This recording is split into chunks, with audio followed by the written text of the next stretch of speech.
Hey guys, ThingFishy here with an in-depth tutorial on how to parry the Godskin Apostle. Now, on my first playthrough, this guy was a real brick wall for me. He's super fast and his combos are pretty devastating, even if you have quite high vigour. For those interested, I was at level 49 for this fight. 35 vigour, 34 dex and 21 arcane, with every other stat being at base level for the assassin class. Now this is definitely the most complex fight I've covered so far, and this is a prime opportunity for me to talk about how you guys should be using parrying. This isn't a series on how to become a parry god and parry every attack thrown at you just for the style points. I've got no interest in that. This is a series on how to use parrying as a tool to make your Elden Ring fights easier. So while the vast majority of the Godskin Apostle's attacks are parryable, we're actually only going to be parrying a few of them. So the general strategy for this fight is pretty simple. You are going to be focusing on parrying just a couple of his attacks, whilst trying to give him as much space as possible for everything else. For those who've watched my previous videos about parrying mistakes, where I've encouraged you to be as aggressive as possible between attacks in the Margit and Crucible Knight fights, this fight actually requires the opposite strategy.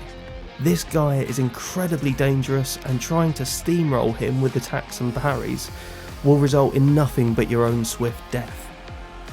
And lastly, this fight is much like Margit in that this enemy takes 2 successful parries to be opened up for a riposte. So let's look at the attacks you want to parry. First up, we have his standard swing.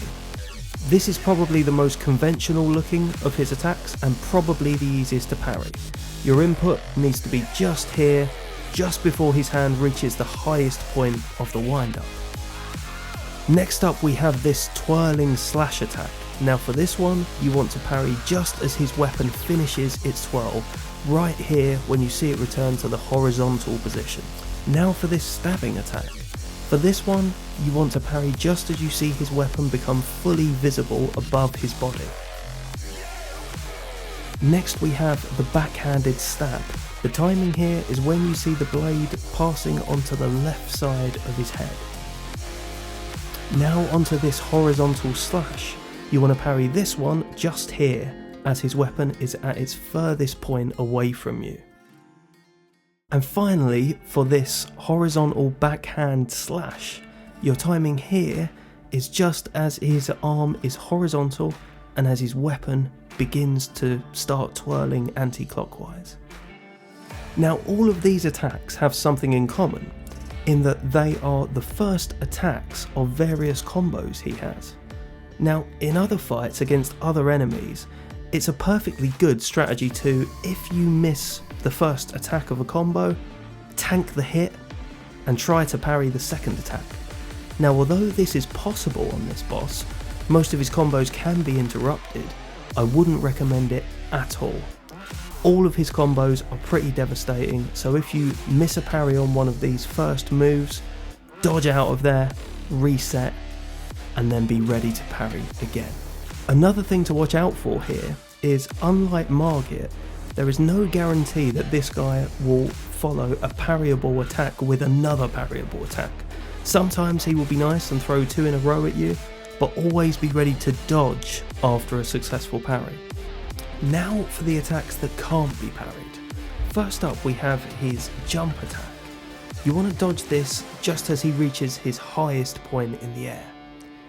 Then we have his black flame attacks. Now these are usually triggered when you create some distance between you and him, or you try to heal. This boss does input read you, so always be prepared to spam dodge while you're healing, although I'm pretty sure this has been dialed down a little bit since original patch, as I'm sure my heal button was hardwired to this attack on my first playthrough. Just roll this one as it's heading towards you, simple as that.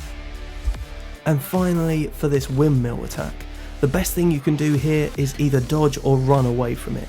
Interestingly, I did manage a few times to dodge this attack by rolling into him or by just strafing round, but I think this is actually far riskier.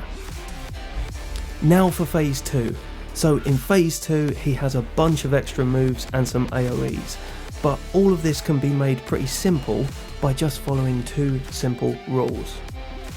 Run away from his AoEs, and whatever you're doing, keep moving. Most attacks can be entirely avoided in this phase by just keeping moving in a circular motion. Close the distance between his attacks and wait for him to throw those easily parryable phase 1 attacks at you. This may take a little time, but it's by far, I think, the safest parrying strategy. By the way, if you're watching this and hearing the phrases parry strategy and keep your distance, and thinking that the golden parry might have some use here, I've had the same thought. Watch this space. And the final bit of advice I have for this fight is when you get the boss down to 1% health, don't try and finish him off with a fancy weapon art and risk throwing the entire fight just for the style points. Just a standard R1 will do. And that's it, how to parry the Godskin Apostle. As usual, I hope you found this video helpful. Thanks for watching. See you soon.